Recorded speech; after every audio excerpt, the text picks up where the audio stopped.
Parce que vivre sans lire, c'est être un oiseau sans aile. Autrement dit, c'est se condamner à ne jamais prendre son envol. Hotep, Shalom, Salam, bonjour à toutes et à tous. J'espère que vous vous portez au moins aussi bien que le genou de Nas sur la nuque de Jay-Z ou que le goût du harcèlement dans le cœur de Offset. Bienvenue dans la librairie africaine, votre rendez-vous hebdomadaire, littéraire, intellectuel, qui, vous le savez, décide de prendre en main une responsabilité générationnelle, de prendre en main une responsabilité historique, et je pèse mes mots, qui consiste à faire naître dans chacun d'entre vous le goût de l'élévation, le goût de l'excellence, le goût de la puissance. Non pas simplement puissance militaire ou économique, mais d'abord puissance cérébrale. Et pour atteindre cet objectif, rien de tel que la lecture. Et oui, on le sait, on regarde l'histoire qui nous enseigne toujours le même rituel. Les forts, les puissants sont les lecteurs, avant d'être des généraux, des présidents, des chefs d'entreprise. La lecture est à l'origine de la puissance. Et aujourd'hui, pour m'accompagner dans un débat qui s'annonce riche, instructif, j'ai la chance d'être accompagné par le frère qu'on ne présente plus et que je prends toujours plaisir à présenter, le frère Mbeko. Sois le bienvenu. Merci Herman, merci pour cette introduction. Merci à toi. Et avant de vous présenter notre invité du jour, je vais quand même planter le décor. La dernière fête de la musique nous a rappelé à quel point cette dernière avait un pouvoir incroyable de rassemblement. La jeunesse de l'Europe s'était donné rendez-vous à Paris pour une fête mémorable. Nous rappelons ainsi cette fameuse phrase « Sans musique, la vie serait une erreur ». D'aucuns vont même jusqu'à prolonger cette idée en ajoutant que la musique adoucit les mœurs. Et quand on regarde le contexte français, on s'aperçoit que l'évolution musicale a été marquée par un changement presque culturel. Une musique est partie du caniveau, des bas-fonds, pour atteindre le dernier étage du building, pour atteindre le trône. Il s'agit du rap, le rap. Pour autant, quand on observe bien l'impact du rap, notamment sur la jeunesse, on est en droit de se poser cette question. Le sacre du rap est-il le sacre de la médiocrité ou la victoire de l'immigration? Pour répondre à cette question et à tant d'autres qui l'environnent, nous avons la chance de recevoir parmi nous un rappeur ou un penseur qui rappe. Il va préciser. Les anciens le connaissent, les plus jeunes auront tout intérêt à le découvrir. Il nous présente son œuvre plus haut que la Tour Eiffel, le frère Kondo. Sois le bienvenu. Merci Herman pour cette introduction. Merci Mbeko. Je suis très honoré d'être accueilli ici. Chez toi, pour parler voilà, de littérature, pour réfléchir avec vous sur tous ces beaux sujets.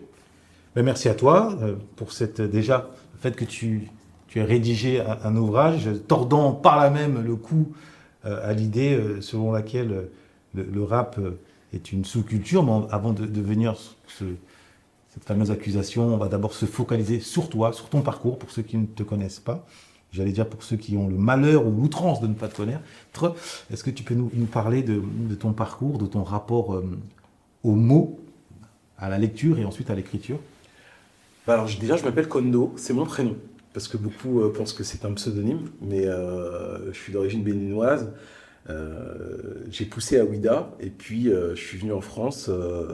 J'ai d'abord grandi à Bobigny, avant d'aller ensuite à Boulogne-Billancourt, dans le 92. Tu es venu en France à quel âge? Je suis venu en France à 4 ans et demi. Ok. Et puis, de cette école de rap boulonnaise, j'ai formé ce groupe qui s'appelle La Clica. Et depuis, après y être resté 4 ans, 5 ans, bah, j'ai entamé une carrière solo de chanteur de rap de 25 ans. Ce qui m'a... Et tu es tombé dans le... Pardon, parce que avant tes 25 ans, excuse-moi de t'interrompre, tu es tombé dans le rap à quel âge et par quel biais? Alors, je fais partie de cette génération qui a poussé avec HIP, HOP, l'émission de Sidney Dutheil. Et puis ensuite, en passant de Bobigny à Boulogne, je me suis retrouvé dans un bâtiment où au 4e étage, il y avait et un frère, un compatriote béninois, à savoir Zoxy et son frère Mélophilo, des sages-pots de la rue, qui étaient au 4e étage, moi au 5e étage. Et puis en fait, tout mon bâtiment, qui était un petit bâtiment de 6 étages, il y avait des artistes à tous les étages. Incroyable, voilà. Histoire. Ok. Et donc, en fait, on va dire que j'ai commencé mon écriture, mon travail d'auteur, parce que c'est ça, un rappeur, c'est un auteur, à l'âge de 12 ans. Et depuis que j'ai 12 ans, en fait, j'écris, mais en fait, depuis que je suis en âge d'écrire, j'écris. C'est-à-dire que mes premiers poèmes, réellement, je les ai produits en CP. Et avant de produire des poèmes, es-tu passé par la case lecture? Pas du tout. Oui, je suis un enfant qui a évolué. C'est-à-dire que moi, je suis un fils unique de mère célibataire. Au départ, quand je suis arrivé en France, on a vécu à 2 familles, avec la famille Capochichi à Bobigny. Et ensuite, ils sont partis. Donc, on s'est retrouvés. En fait, je me suis retrouvé avec ma mère, seule. Chez Kémy Séba? Ben, je sais pas, justement. C'est une vraie question. Je me demande si ça doit être la même famille. Mais par contre, je sais pas si il y avait un petit garçon et une fille avec moi. Mais je sais pas si c'était Kémy, je crois pas. Je crois pas qu'il soit passé par la case Bobigny. Il faudrait lui demander. Et en gros, dans cette solitude, parce que ma mère, travaillant à Boulogne, en fait, je me retrouvais très tôt seul. Okay. Le matin, c'est-à-dire qu'à 7h30, ma mère était partie. Ton père n'était pas là? Voilà, mon père, lui, était au Bénin. Okay. Et donc, je suis un enfant des bibliobus. Okay. En fait, donc, j'ai combattu l'ennui avec les livres. Mais comme ça, intuitivement? De manière très intuitive. Quelqu'un se tourne vers les jeux vidéo ou vers... Non, c'était trop tôt pour nous à l'époque. Toi, vraiment, les jeux vidéo, fallait être riche pour y avoir accès. Okay. Moi, j'ai quand même eu la chance d'être donc dans cette ville communiste où tu avais beaucoup d'initiations, par exemple à l'informatique. Il y a un truc qui m'avait marqué, c'est comment on nous a aussi éduqués à aller dans une bibliothèque, à apprendre à lire les codes, poser des questions. Trouver des choses qui nous animent, qui viennent un peu répondre à des questions qu'on a. Et quand tu dis on, c'est-à-dire que là, c'est vraiment le centre de loisirs. Je pense à un animateur qui s'appelle Kamel Benyaya, qui m'a aussi fait découvrir le hip-hop, la danse, et qui m'a aussi fait découvrir la soul et le funk. Ok. Kamel, comment? Benyaya. Kamel Benyaya. Merci infiniment. Et oui, donc vraiment pour moi, le premier remède à l'ennui, ça a été la lecture. D'accord. Et voilà, ça a commencé par des choses complètement anodines, bibliothèque verte, bibliothèque rose. Après, tu passes à Huckleberry Finn. Je sais pas, j'étais très vite touché par la littérature anglo-saxonne, traduite en français, certes, mais je crois que ça démarre de là. Et après, ça a été complètement appuyé parce que je suis béninois par une espèce de culture générale au Bénin. En gros, si t'as pas lu, tu peux pas parler à table. En gros, c'est un peu ça. Au Bénin? Ouais, je crois que dans plein de pays africains aussi, on a ce truc. Pas sûr. Le rapport à la lecture, chez nous, il n'est pas non plus aussi accentué, on va pas se mentir. Bon, en tout cas, dans ma famille, ça l'était. Et il y avait un truc qui était un peu sacré pour ma mère, c'est-à-dire que moi, j'avais beau lire, beau être passionné, en gros, j'avais des difficultés en orthographe. Et pour ma mère, c'était inconcevable. Donc, j'avais l'obligation de faire une dictée les samedis matins et le dimanche matin. Et c'était un calvaire. Sauf que ma mère, en plus, elle prenait des livres assez exigeants. Exigeants, ouais. Elle prenait des livres de professeurs. Okay. Donc en fait, j'avais le droit, dans mes dictées, à du Jono, à du Balzac, à du Zola, très tôt. Okay. Donc je crois que... Donc combien de dictées par semaine, tu nous as dit? J'en avais 2. 2. Et c'est elle-même, donc ah ouais. Au salon. Et elle était rigoureuse. Okay. C'est-à-dire que ça allait très loin parce que, par exemple, il y avait un truc, c'est-à-dire que si tu venais à la maison le samedi et que tu étais un pote à moi, tu coupais pas. Tu étais obligé de passer par la dictée. Donc Zoxy, il a fait des dictées chez moi. Okay. Ego Size, mon partenaire de rap et tout, tous ceux qui venaient, c'est-à-dire que moi, je pouvais pas aller en répète Ouais. Sans passer par la dictée. Je pouvais pas sortir. Ta mère est magique. Ah, ma mère était C'est incroyable quand tu Et cette rigueur que ta mère t'a imposée, Ouais. est-ce qu'elle a porté ses fruits sur la durée? Et c'est ça qui est super intéressant. C'est cette fameuse phrase que tu entends quand tu es petit, quand on te dit « tu me remercieras plus tard ». Et quand tu te prends soit les coups ou soit la pression, tu peux Bon, pas après, les coups, comprendre. c'est autre chose. Voilà. Les coups, Ok. c'est autre chose, puisqu'il peut y avoir quand même Voilà. un traumatisme qui découle de cette violence physique qui est exercée. Donc, je mettrai les coups de côté. Exactement. Par contre, apprendre à écrire pharmacie avec un PH devant et pas un F, Ouais. pour moi, c'est important. Parce qu'il y a Exactement. encore des petits qui écrivent femme avec un A, tu vois. Bah, c'est comme j'ai eu, Moi, je reçois des courriers de... j'ai eu une demande sur Instagram d'un jeune qui me mettait SV. Et il me répète ça plusieurs fois. Et moi, je sais pas ce que ça voulait dire. Et donc, je lui dis, mais qu'est-ce que ça veut dire SV? Il me dit, ça va. Je fais, non, il y a un problème, c'est CV si tu veux. Mais, et là, ça. C'est dit. Ouais, c'est dit. C'est dit. Et tu vois, et ça, pour moi, c'était important. Juste de lui rappeler ça sans, tu vois, parce qu'aujourd'hui, il faut pouvoir faire grandir les jeunes en étant exigeant, mais surtout en leur faisant comprendre qu'il y a un goût. Parce que pour avoir connu parfois de la souffrance par rapport à l'écriture, par rapport à tout ça, bah, pour moi, c'est aussi important parce que je suis pédagogue, c'est aussi mon métier. Depuis 25 ans, j'enseigne la musique. Je dirais même depuis 30 ans, j'enseigne la musique. De réussir à trouver la pédagogie pour donner le goût et d'écrire et de lire. C'est pour ça que je trouve que cette émission, elle est vraiment importante. Merci. Et pour revenir justement, pour prolonger ton propos même, ta mère qui te soumettait à ce rituel hebdomadaire consistant à t'imposer une dictée, est-ce qu'elle mettait également en place un système de récompense? Bah, quelque part, non. Okay. C'est peut-être ce qui a manqué. Est-ce que c'est peut-être pas aussi la meilleure chose qui te soit arrivée? Je m'explique. Et c'est ça parce que je crois que je n'ai pas fini en disant ça. Effectivement, Parce que aujourd'hui, la récompense, ouais, c'est ça. Ça instaure à chaque fois un rapport de tu fais, tu obtiens. Or, la vie, tu peux faire longtemps, tu n'obtiens pas. Il faut quand même le faire. Et tu as raison.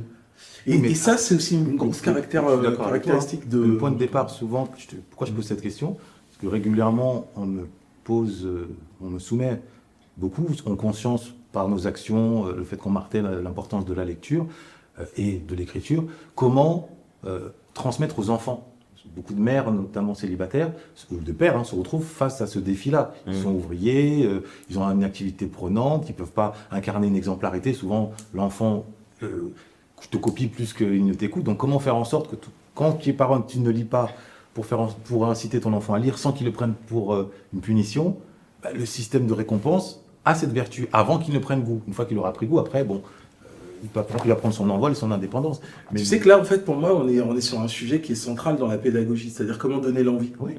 Et comment, en fait, ce qu'on dit, c'est comment donner du sens. Moi, avec ma fille, ça a été une des choses primordiales. Il y avait deux choses qui étaient importantes. Ça a été comment transmettre la patience. Ça, par exemple, c'est une vertu. La patience. La patience, ça se construit. Donc, à travers le coloriage. Ça a démarré comme ça. Le sens. Par exemple, la question, je sais que par rapport à la lecture, à l'écriture, une des questions qui était majeure, c'est pourquoi on veut lire? Pourquoi on veut écrire? Pourquoi on veut dire? Donner du sens. Mais pourquoi tu vas à l'école? Et ça a été un de mes grands travails de fond. Ce fameux pourquoi. Et à un moment, je trouve que j'avais une fille qui était... quand tu es artiste, tu l'emmènes dans plein d'endroits, plein de milieux, etc. Donc, quelque part, tu la nourris. C'est ça de la culture, tu vois. Culture, c'est aussi cultiver, donc c'est nourrir quelque chose. Et en gros, il y a un moment, si tu veux converser, si tu veux rencontrer l'autre, si tu veux juste comprendre un peu mieux, il y a un moment, il faut que quelque part tu te nourrisses, que tu te documentes. Et même, il y a un autre espace, c'est l'imaginaire. Et ça aussi, l'ennui. Et voilà, pour qu'il y ait de l'imaginaire, il faut qu'il y ait de l'ennui. Il faut de l'ennui. Il faut de l'ennui. Et ça aussi, ça fait partie du travail. Tu vois, dans les années 80, l'ennui, il était évident. Le dimanche, tout était mort. Dans les années 2000, non, le dimanche, tout fonctionne de la même manière. Et donc ça aussi, c'est des vraies interrogations sociétales dans lesquelles Mais après, ça renvoie nécessairement à notre place au niveau de la société, en tant que consommateur, en tant que producteur, et notre rapport au capitalisme, tu vois. cette dichotomie entre le monde d'avant où le dimanche était vraiment un jour off, où c'était soit le dimanche pour l'église ou le dimanche pour les brunchs familiaux. On se retrouve à être au ralenti, on n'a pas forcément la tenue qu'on met le lundi et on a quelque chose de beaucoup plus détendu, beaucoup plus familial, en opposition avec aujourd'hui ou avec les commerces qui sont ouverts, avec les activités qui existent. C'est un jour indifférencié, tu fais pas vraiment la différence entre le samedi et le dimanche, entre le dimanche et le samedi, tu vois.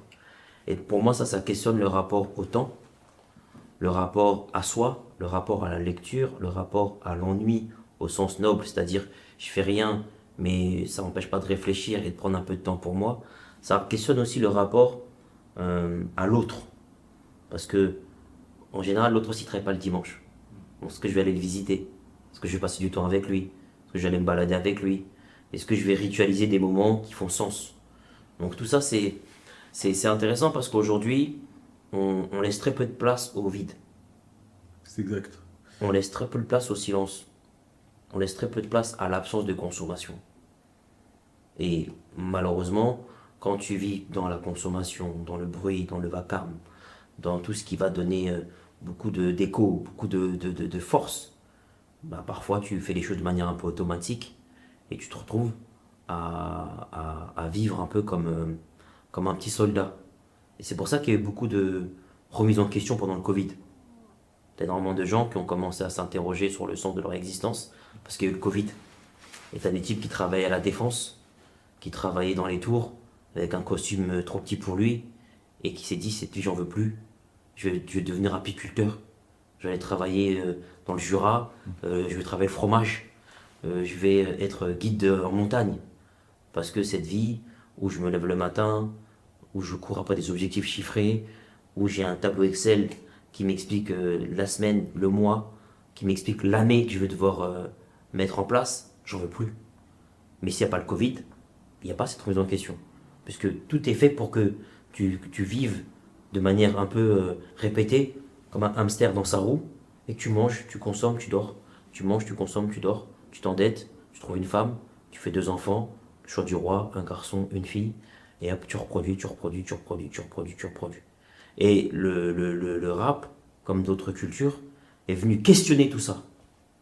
Et venu à un moment donné dire, bon, métro, boulot, dodo, tu veux m'enseigner que je suis libre, va te faire niquer, toi et tes livres. Tu vois, le rap est venu questionner un certain nombre d'institutions qui étaient là pour orchestrer nos existences.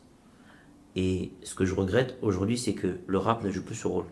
En tout cas, une bonne partie du rap qui est produit aujourd'hui s'inscrit dans la continuité de cette surconsommation. Alors je vais reformuler peut-être. Je dirais qu'on ne laisse pas au rap la place pour occuper ce rôle. Et quand je dis on, moi je pense vraiment à l'industrie de la musique. Et ça, on est vraiment dans ce que je vais appeler une approche systémique. Il y a quelque chose dans ce monde de consommation qui justement laisse pas la place à l'interrogation. On a parlé d'intellectualisme. Pendant longtemps, c'est un mot qui m'a un peu vexé parce que pour moi, je crois que l'intelligence, ça devrait être le propre de l'humain. Et donc moi, on qualifiait mon rap d'un rap d'intellectuel. Et je dis, bah en fait... Ouais, rap conscient, intellectuel. Ouais, mais tu vois, il y a conscient. Alors ça aussi, ça a été... Il y a un moment, je pensais presque que c'était un gros mot dans le monde de l'industrie de la musique. Et je me disais, mais en fait, on devrait tous être conscients, en fait. C'est-à-dire, il n'y a pas de raison de prendre un stylo si j'ai pas de conscience de qui je suis et dans le monde dans lequel je suis. Donc je me disais, mais pourquoi ça a été labellisé, tu vois? Après, pareil, intellectuel, je me disais, mais en fait, est-ce que intellectuel, c'est intelligent ou est-ce que ça veut dire faire preuve de plus d'intelligence que la normale? Moi, Prendre position sur des sujets, en dénoncer d'autres. Ouais, pour moi, en fait, il y a de l'ordre, ça va du bon sens, en fait. C'est-à-dire que je trouve que... Je trouve que le bon sens est la chose à bien partagée par les humains. J'adore ça, effectivement. Parce que ce qui va être évident pour toi, exactement. évident pour Herman, c'est pas forcément évident pour Régis ou pour moi. Exactement. Et ça, tu t'en rends compte. Donc, en gros, voilà, je crois que on a aussi le rap ou la musique ou les offres qu'on mérite. C'est-à-dire que il y a un système qui est là. Et vraiment, faut des gens, faut des personnes pour le remettre en question. Mais ça se fait pas sans souffrance, honnêtement. C'est-à-dire que Moi, j'ai vu mes œuvres toujours respectées, mais très peu valorisées.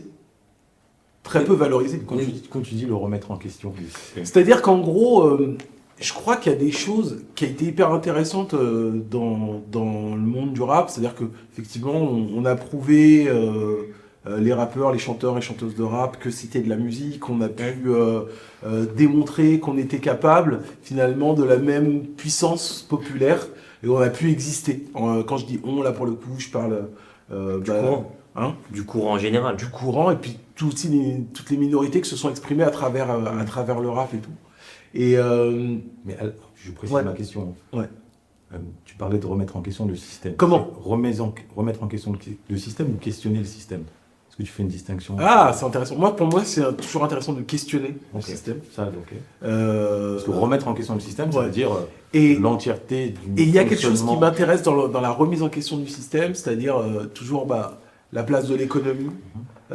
Aujourd'hui, on est dans un monde qui est toujours très chiffré, où en fait, tu acquiers de la valeur en fonction du chiffre auquel tu as en dessous de ta vidéo, Le nombre de livres que tu as du vendus. nombre de livres que tu as vendus, ce qui n'a aucun sens en fait. Ça dit pas la valeur, ça dit pas l'émotion, ça dit pas Ce que tu procures ce aux que gens. tu procures aux gens. Et moi je me dis, mais Et selon là il y a toi, une aberration. Quels critères faudrait-il pour valoriser, en tout cas pour labelliser ou pour confirmer la valeur d'un bien culturel, en dehors du chiffre? Ah, Parce qu'il faut bien un critère à un moment. Ou pas. Ah, aucun critère. Bah, il y a quand même un moment, le cœur ça dit quelque chose en fait. Non mais si à un moment donné, il faut une hiérarchie, il faut des distinctions, ou pas du tout. Bah justement, ça c'est à questionner. Moi je me dis, est-ce qu'il faut vraiment hiérarchiser les œuvres? Ah ok. C'est une vraie. Plus Pour de moi, place pour les musées, plus de place pour les récompenses. Mais les musées, ce qui est intéressant dans les musées, c'est surtout ce qui est relie, ce qui fait office de, ce qui fait consensus surtout. Oui, mais les musées, Tu vois, par exemple, le consensus, pour moi, c'est intéressant. Est-ce que, aujourd'hui, on dit, bon, bah, le consensus, il est chiffré. Oui, c'est vrai, c'est une donnée. Mais moi, ça m'intéresserait, et je crois qu'il y a des gens qui ont dû réfléchir à ça. Après, j'ai pas les références, mais sur dire, mais est-ce qu'on est obligé de passer par le chiffre pour faire consensus? Je crois que, quelque part, oui. Moi, je dis souvent que, Stevie Wonder, bah, il serait pas Stevie Wonder s'il n'avait pas des hits. Donc, il y a un moment, on y passe. Voilà. Que peut-être Victor Hugo serait pas aussi connu s'il n'avait pas Les Misérables. les Misérables. Donc, les hits existent. Je suis d'accord. Ça, je peux pas le Les nier. top ventes pour les écrivains, c'est Voilà. aussi. Mais ça n'enlève pas la valeur de certains écrits qu'on redécouvre avec le temps et qui finalement ont fait peu de ventes. Ou par exemple, moi, je suis assez fan de soul music. Donc, il y a des fois, je trouve des pépites. albums, des pépites. Et en fait, ça a énormément de valeur pour moi et pour d'autres, mais on est peu nombreux. Mais pour nous, par contre, on sait que de cet artiste, je sais pas, Leon Ware, tout à l'heure je parlais de Marvin Gaye, par exemple, je parlais de Stevie Wonder, mais Leon Ware, qui était l'arrangeur de Marvin Gaye, pour moi, est presque tout aussi important, presque plus important que Marvin Gaye, en fait. Parce que s'il n'y a pas Leon Ware, en fait, il n'y a pas le son de Marvin Gaye, en fait. Donc, je me dis, comment on attribue de la valeur à ces gens-là qui n'ont pas été exposés, ou qui n'ont pas été diffusés, ou même il y a des choses qui sont tellement précieuses. Par exemple, des pierres précieuses, finalement. Tu sais que la valeur des pierres précieuses est arbitraire. Totalement. Et elle est arbitraire parce qu'elles sont rares. Justement, on crée des simulations. En fait, on fabrique de la rareté. Et ben, pour moi, je me dis, si finalement quelque chose de rare a de la valeur, est-ce que finalement, tu vois, tout ce qu'on maximise comme ça au niveau du chiffre, est-ce que ça a autant de valeur ou pas? Donc voilà, c'est pour ça que je suis obligé de dire, là, il y a une question. Tu penses Mais tu penses qu'il fait la valeur d'une pierre précieuse, c'est uniquement sa rareté? Oui. Je crois, oui, c'est le principe, en En fait. pas la dimension esthétique. Ah, mais si... Non, parce que la enfin, dimension esthétique, elle intervient après. C'est-à-dire- quand même. non, en fait, justement, l'esthétique, en fait, produit de la valeur, mais et cette esthétique-là, Oui, et mais l'esthétique- ouais, je trouve que c'est voilà, mais encore une fois, on Ouais, mais l'esthétique, c'est quoi l'esthétique? C'est la valeur ajoutée. C'est-à-dire la qu'on valeur a fini. ajoutée, exactement. Vous prenez une c'est la pierre. valeur ajoutée. Vous prenez un diamant, Ouais. vous prenez une émeraude, Une émeraude brute, ça n'a pas de valeur. ça n'a pas de valeur. Ouais. Vous allez Mais avoir- esthétiquement, Mais oui, mais c'est son éclat. Mais oui, mais en fait, c'est comme tu disais à chaque fois, il dit si tu ne lis pas, t'es un brouillon. C'est-à-dire qu'au début, t'es un brouillon. Ouais. Et les gens, ils vont pas s'accorder dans le brouillon, ils n'accordent pas trop de crédit à un brouillon. C'est la lecture qui va te permettre d'affiner une personnalité, d'affiner ta polir. pensée, Ouais. qui va polir et qui va te donner ce côté sublime. Ouais. Et qui va sauter aux yeux. Tout ça, c'est un effort. C'est ça. Mais le problème, c'est que quand vous regardez aujourd'hui, c'est pas le sublime qui est valorisé, c'est la popularité qui est valorisée. Ça n'a rien à voir. Exactement. Donc quelque chose peut être populaire et il n'a pas été travaillé. Parce qu'il y a le marketing, il y a une stratégie qui est organisée autour pour faire en sorte que le plus grand nombre y ait connaissance. Et du coup, la force de nombre fait que tu consommes le produit indépendamment du travail, indépendamment du raffinage, du sublime et de l'effort qui est nécessaire pour donner quelque chose de beau. Ça, je dis qu'aujourd'hui, malheureusement, Est-ce que tu as un exemple? il y a combien d'auteurs qui écrivent avec leurs pieds et qui font des scores incroyables en termes de vente parce qu'ils sont matraqués à la radio, matraqués dans le métro, matraqués dans des endroits où il y a du monde qui passe et les gens, à force de voir, ils disent bon, je vais consommer parce qu'il y a un conditionnement. Aujourd'hui, les publicitaires, c'est des magiciens. Ils vont te faire acheter un produit dont tu n'as pas forcément besoin en termes alimentaires. Ils vont te faire consommer des produits sur le terrain littéraire ou intellectuel dont tu n'as pas besoin. Et tout ça, ça te permet de vivre dans une illusion où tu penses que, parce qu'il a été vu à la télé, il est beaucoup plus pertinent que quelqu'un qui n'est pas à la télévision, mais qui fait un travail de fond incroyable et qui, pour le coup, a développé une pertinence que celui qui passe à la télé n'a pas. Et c'est ça le drame. C'est qu'aujourd'hui, on fait un raccourci entre pertinence et visibilité. Il est visible, il est pertinent. Il n'est pas visible, il n'est pas pertinent. Il est anonyme, il est forcément nul. Il est connu, il est forcément fort. Tu as des anonymes qui sont brillants et qui sont très très puissants et qui sont très très forts. Et tu as des gens qui sont connus, qui c'est des braies et c'est des chèvres. Donc il est là le problème de fond. Quel serait le critère dans ce cas? Je reviens toujours à ma question. Pour moi, c'est la pertinence. Ok. La pertinence et la beauté. Pour moi, c'est les deux critères. C'est ça. Moi, ce que j'aime dans C'est la universel pour moi. La Yeah. pertinence et la beauté. La beauté, c'est de la vérité. Il y a, finalement, Ça te saute aux yeux. elle va de soi. Tu as les pyramides. C'est pas la rareté, on est d'accord. Non, ça c'est autre chose. Voilà, la rareté, c'est non, parce qu'on a parlé de rareté. C'est vrai. Non, mais la rareté, bah justement, la rareté. Moi, j'ai parlé de l'esthétique, de la beauté. Ouais, mais justement, la rareté, c'est intéressant. La rareté vient concurrencer la beauté. C'est-à-dire que la beauté, à la base, c'est quelque chose qui te saute aux yeux. Tu construis des pyramides, tu construis un château, t'arrives, Tu peins un tableau. que tu sois musulman, juif, Ouais. chrétien, illettré, handicapé, t'arrives, tu prends une claque. Tu es ébloui. Ouais. Tu arrives au Bénin, tu vois la muraille qui existe, et tu vois la hauteur de la muraille, et tu dis, mais comment les mecs ont pu faire ça, tu vois? Et tu te demandes quels matériaux ils ont utilisés pour arriver à telle hauteur. Bon, voilà, t'es subjugué. Même les colons, les plus racistes, ont écrit avec beaucoup d'éloges à l'endroit des constructions des Africains. À un point où même ils disaient, c'est pas possible que ce soit eux qui les aient élaborés, pour te dire. Donc ça te saute aux yeux. Mais quand tu n'es pas capable de beauté, il faut bien que tu mettes en place une stratégie marketing pour quand même vendre ton produit. Donc tu as créé de la rareté, qui va venir concurrencer la beauté en termes de rentabilité. La culture du buzz, quoi. Mais c'est ça qui est regrettable. Tragique. C'est que tu fais l'économie de l'effort de ceux et celles qui produisent du beau, qui ont travaillé des heures durant, à l'abri des regards indiscrets, en catimini. Donc eux, tu les mets de côté pour favoriser une stratégie marketing qui consiste à créer de la rareté en donnant l'impression aux gens ce qui est rare et cher, alors que ce qui est rare et cher peut-être, mais c'est pas forcément beau, c'est pas forcément puissant. Ça me fait penser, je sais pas quel est votre regard, à l'action pseudo-artistique conduite par un, alors je connais pas le nom, un rappeur là qui a couru 24 heures. Ouais. Vous avez suivi? Riles. Voilà. Riles. Voilà, il a Ouais. couru 24 heures et pour lui c'était un exploit incroyable. Ouais, bien sûr. Et juste après il a fait un clip de rap. Bien sûr. Donc c'est voilà, il a priorisé la rareté. Ouais. Ensuite il a essayé de la transférer dans la beauté d'un éventuel clip ou d'une chanson. Bon, moi aujourd'hui je ne sais pas ce qu'il en est, mais ça me fait penser à ça. C'est Oui, que- mais ça a été la question, ça a été relayé par les médias. Donc les médias sont responsables. ils sont complices. C'est-à-dire qu'il y a eu des reportages qui ont été faits pendant qu'il courait. Et on a souligné sa bravoure, on a souligné son courage, on a souligné sa singularité. On a parlé tout sauf de musique. Mais sur le terrain marketing, c'est du génie. Puisque l'intéressé ne nous connaît pas, nous on parle de lui. Il a réussi son coup. C'est clair. Donc c'est ça le marketing, c'est tu ne me connais pas, tu parleras de moi. Ou tu ne me connais pas, tu consommes mon produit. Ou tu ne me connais pas, mais tu donnes de la visibilité à mon produit. Et d'ailleurs, c'est dans cette logique-là où moi je veux opposer le produit et l'œuvre. Voilà. On n'est pas obligé de se voir comme un produit. Moi, ce qui m'intéresse, c'est de produire des émotions. Donc il y a juste l'idée de fabriquer de l'émotion, mais surtout de plutôt de transmettre ou de transférer ou de faire ressentir une expérience. Et ça... Mais quand t'es artiste, l'idéal, c'est quand même de vivre de son art. Pour moi, c'est une seconde question. Je crois que, par exemple, en gros, moi, cette question-là, elle avait très tôt dans ma vie, puisque j'ai eu la chance de connaître le succès à 17 ans. Ok.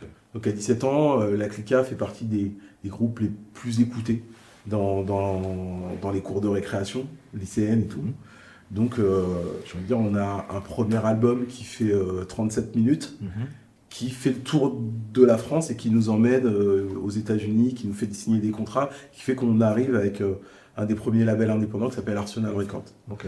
Donc, avec une des plus grosses signatures de l'époque, parce que ça chiffre en millions. Ok. Pour développer. Donc voilà, je parle de chiffres et tout. Et moi, j'ai quitté et le label et le groupe une semaine avant de rentrer en studio pour mon premier maxi. Parce qu'il y a un moment, après 4 ans dans ce groupe, il y a une énergie, il y a une façon de voir le monde, il y a un rapport à l'ego qui fait que j'étais mal. En fait, au sein de mon groupe, je n'étais pas bien. Mais tu n'as pas quitté le groupe les poches vides. Si. Je suis parti sans rien. J'ai renoncé à mes contrats. J'ai dit je m'en vais. Ok.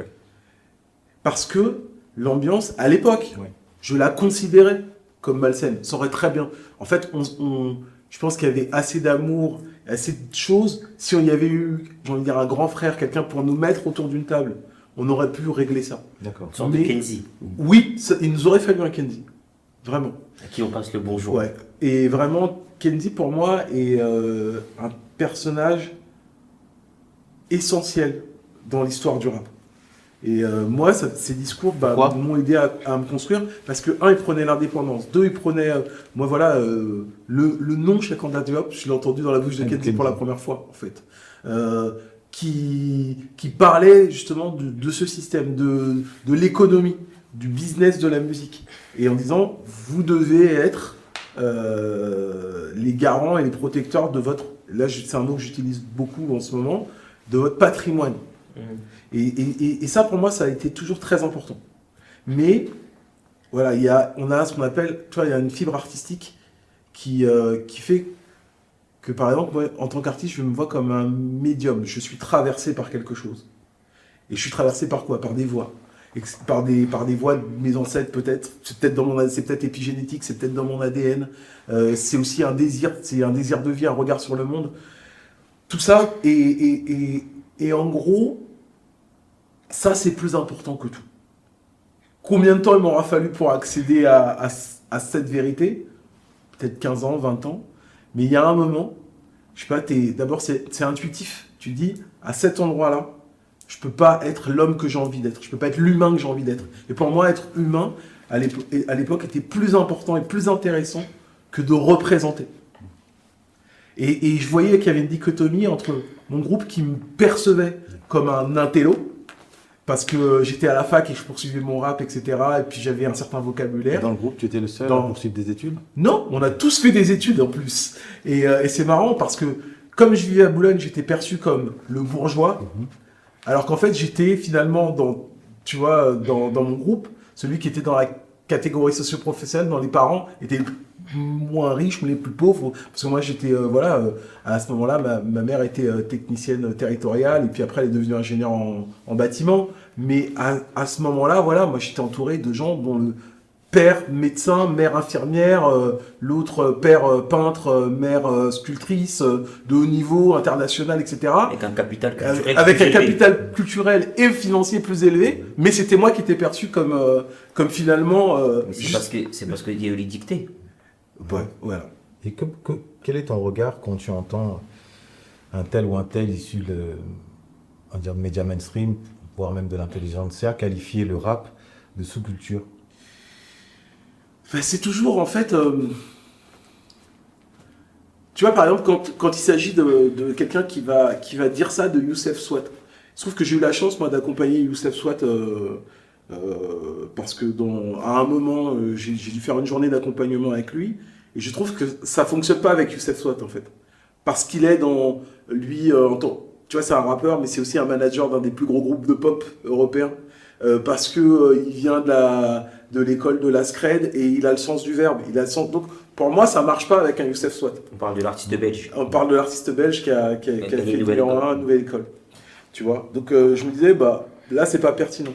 Par contre, quand on regarde ce qui a été fait, je sais plus, contre la montée du RN récemment, bah, il y a un moment où tu dis, écoute, je salue la démarche, mais là, vous avez pas visé assez haut. Ils sont pas au niveau, quoi. Ouais. En termes de vocabulaire, En termes d'idées, De punchline. en termes de punchline. Est-ce Quoi.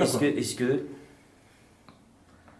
quand même faire des ennemis, mais est-ce que c'était pas leur haut à eux? Ben c'est ça que je... Leur quoi? Leur haut. Ah oui, parce leur que- plafond. Ah oui, parce que Ils ont manqué de dictée. Non, mais c'est violent de dire, les gars, vous n'avez pas visé assez haut. Et Mais parfois, Ouais. ce qu'on peut croire comme une sorte de paresse ou une sorte d'incompétence n'est rien d'autre que leur plafond. Alors, faut comprendre un truc. C'est des C'est grands que- noms qui ont constitué ce texte. Et alors, Non, je précise. Alors, pour il ceux faut qui ne savent prendre pas. conscience de quelque chose. Hum. C'est que quand même, Hum. depuis au moins 25 ans, Hum. on fabrique une école qui est destinée à fabriquer des consommateurs. Et que, soyons clairs, pour en avoir fait l'expérience, en étant élève brillant dans le 9-3, je suis arrivé élève médiocre dans le 9-2.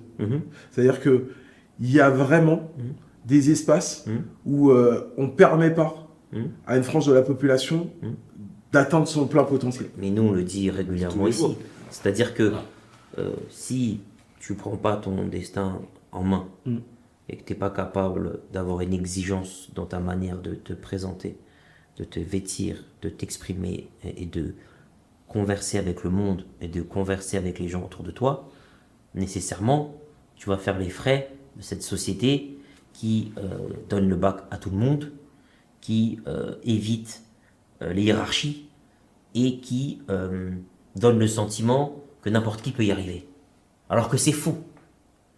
Alors que c'est faux. Et c'est là où je trouve qu'il y a quelque chose de systémique. On va parler de paradigme. C'est-à-dire ta compréhension, enfin l'environnement, le monde dans lequel tu évolues. Et comment on te fait percevoir ce monde-là.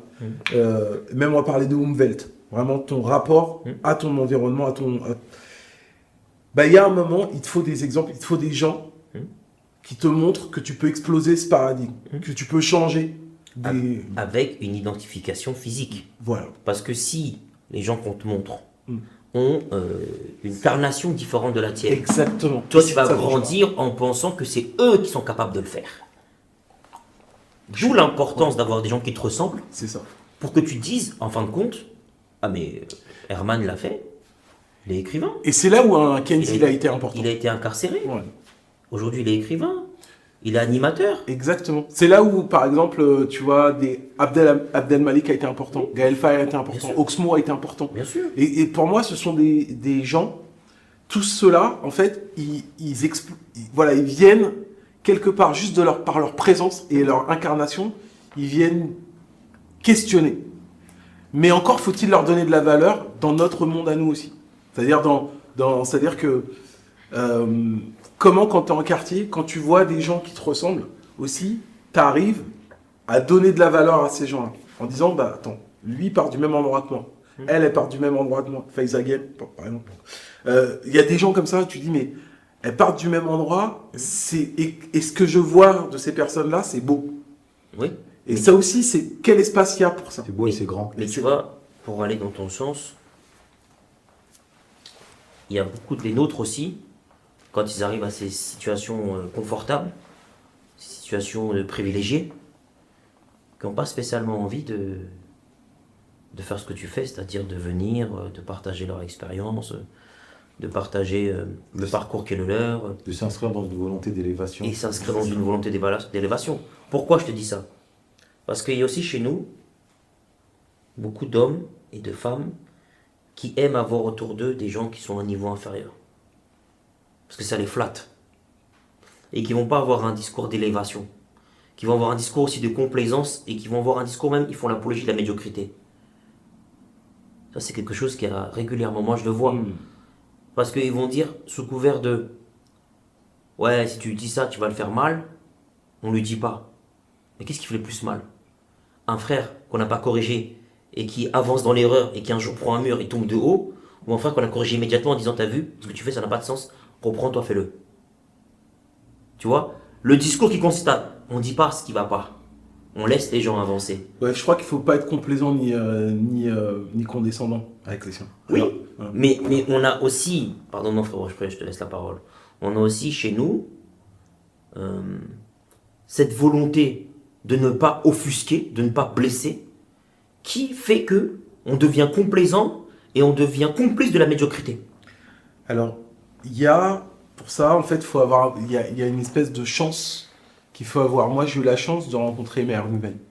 Et Meher Guven... Genre de ta mère aussi. Parce qu'avoir Ah une oui, mère, oui, ma mère. avoir une mère qui a une exigence intellectuelle qui consiste à faire en sorte que tu maîtrises parfaitement à l'oral, à l'écrit, la langue de Molière, c'est pas tout le monde qui a ça à la maison. C'est vrai.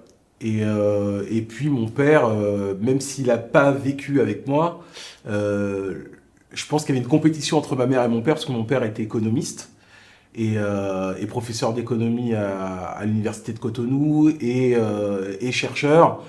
Et je pense qu'il y avait une compétition. L'idée, c'était, ma mère, fallait qu'elle démontre que c'était une bonne mère et qu'elle était haut niveau. Et donc, je pense que je suis aussi le fruit de ça. Et après, il faut aussi des rencontres. Comme tu dis, bah, tu vois, je trouve que qu'est-ce qui m'a permis d'évoluer en tant que personne, c'est le fait d'avoir déménagé. Finalement, à Bobigny, je suis resté 5 ans. À Boulogne, je suis resté 10 ans. Je déménage très souvent. Et en fait, ça t'oblige à toujours te repenser. Et on va parler des rencontres parce que, tu vois, c'est-à-dire que il y a un facteur chance. C'est-à-dire que si Meher Guven, lui, il avait été lauréat du prix Goncourt, je crois que c'était 2018, et à qui on a confié le label La Grenade, aux éditions Lattès, qui lui a trouvé dans mon travail un objet littéraire. C'est-à-dire qu'il disait, lui me dit, mais au vu de ce que tu écris depuis toutes ces années que je t'écoute, t'as jamais pensé à faire un roman? Et je lui dis, si, bien sûr. Et je lui disais, mais par contre, moi, le roman que j'aimerais faire, j'aimerais faire un roman qui me ressemble, qui ait mon caractère. Et moi, je lui dis, quand même, ce qui m'a formé, c'est le rap, c'est le hip-hop. Et j'avais présenté, donc Plus haut que la Tour Eiffel, c'est quand même un projet qui était à l'origine une comédie musicale. J'étais seul sur scène, c'était 17 musiciens, un danseur et moi. Et donc, quand tu écris une comédie musicale, tu as un arc narratif, tu as des personnages, tu as une pensée. Donc, j'ai envie de dire, tout le travail était fait pour finalement fabriquer le roman. Et donc, mes chansons, en fait, c'était des ellipses du roman. Et puis, je lui ai présenté ça, il m'a dit, mais tu pourrais écrire tout en vers. Et je lui ai fait, tu vois, là, t'es sur mon axe d'excellence. Donc, pour moi, fabriquer du vers et de la pensée en vers, c'est très facile. Ça fait 30 ans que tu fais ça. Ça fait 30 ans que je fais ça. Il m'a dit, mais ça m'intéresse parce que ça vient bousculer, ça change le rapport à la littérature. Et moi, je dis, mais comme ça, je veux arriver. Si je dois rentrer dans le monde littéraire, parce que quand tu fais du rap, t'y penses. Moi, j'y ai pensé de longtemps, mais c'est pas une obsession. Par exemple, comme je disais, je crois que ce soit pour Gaël ou pour Gaël Faye ou bien pour Abdel Malik, le roman, c'était une nécessité. Ils avaient envie de ça. Moi, je suis profondément musicien. Mais j'ai envie de dire, c'est parce que j'aime beaucoup cette phrase-là de Rosset qui dit vous appelez punchline ce que moi j'appelle écrire. Et pour moi, être romancier, c'est vraiment ça. C'est-à-dire que je pratique tellement tout le temps l'écriture, la description, mettre dans la peau d'un personnage, etc. Je sais vraiment, c'est l'endroit où je suis très à l'aise pour raconter. Donc pour toi, les rappeurs sont des romanciers, mais avec un micro? J'ai envie de dire, moi je parle d'un quelque chose de particulier. Je crois qu'en fait, il y a autant de rappeurs, il y a autant de perspectives d'auteurs qu'il y a de personnes, en fait. Moi, c'est comme ça, en fait, parce qu'effectivement, j'ai cette histoire-là que je vous ai racontée, qu'effectivement, finalement, oui, moi, je suis tellement né dans le monde du roman, dans le monde de la littérature, que c'est tellement là, en fait, que c'est pas un gros effort, en fait. D'accord. C'est un effort que d'écrire, mais... Est-ce que tu trouves pas aujourd'hui, mais parce que c'est toi qui as utilisé cette expression, Mm. que le mot punchline a été galvaudé? oui, parce qu'on pourrait dire, déjà punchline, déjà c'est un mot anglais. Il y a un autre mot, par exemple, qu'on utilise beaucoup. Alors avant, dans le monde de la publicité, on appelait ça les slogans. Mhm. Et aujourd'hui, on appelle ça les baselines. Mhm. En fait, c'est dans le monde publicitaire, c'est encore une fois, C'est l'anglicisme qui a gagné dans le monde. Ouais. Et surtout, c'est encore une fois là-dedans, c'est le marketing. Mhm. C'est-à-dire qu'en gros, pourquoi on parle de punchline? Parce que, en fait, une phrase vient résumer plein d'idées. Mais moi, ce que j'aime, c'est le détail des idées. C'est quand tu me parles de quelque chose, finalement, c'est trop bon de se retrouver, par exemple, autour du thé au Burkina Faso, avec les copains qu'on a appelés, avec le sucre qu'on a mis dans le feu, au lieu de passer un coup de téléphone et se retrouver, se raconter des histoires. Et qu'est-ce qui fait la joie de ces histoires-là? C'est la longueur, Mhm. le temps qu'on y passe, Mhm. où tu as envie d'aller tout de suite au but, mais en fait, non. Mhm. C'est non, mais attends, tu vois, c'est tout Ouais, ce le détail-là, moment- c'est ça le qui moment fait. Le moment présent. Voilà. Et pour revenir à la notion Mais d'évolution. je voulais juste terminer avec cette idée-là, c'est que en gros, c'est vraiment, c'est-à-dire que en fait, ce détail-là, ça a de la valeur et on lui a enlevé cette valeur-là. Tu trouves? En fait, non mais je te parle du détail.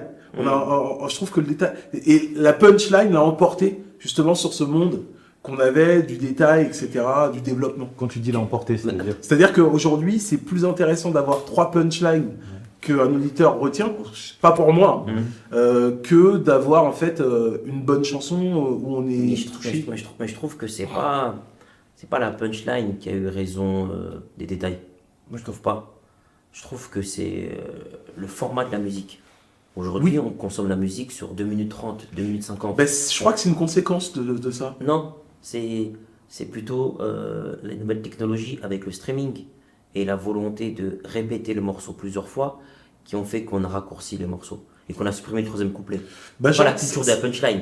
Alors si je tire le fil, j'en reviens à ce qu'on disait au début, je crois que c'est la culture de l'ennui le fait qu'on ait tué l'ennui Parce que qui a provoqué ça. Parce que tu vois, quand on fait le sacrifice du troisième couplet, Ouais. qui n'existe plus aujourd'hui, Ouais. aujourd'hui on est sur refrain, pré-refrain, non, on est sur pré-refrain, refrain, couplet, pré-refrain, refrain, couplet, morceau terminé.